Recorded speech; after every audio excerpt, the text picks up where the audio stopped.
The Secretary-General is deeply disappointed by Iranian public statements today that are not at all consistent with that stated commitment. He continues to urge Iran to join the global consensus behind the Geneva Communiqué. Given that it has chosen to remain outside that basic understanding, he has decided that the one-day Montreux gathering will proceed without Iran's participation.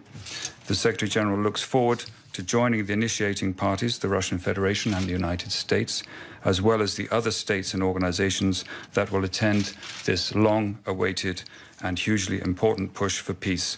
The Syrian parties, the region and the international community have an opportunity and a responsibility to end the violence and begin a transition towards a new Syria. That's what I have for you, and I am not taking questions. Thanks very much.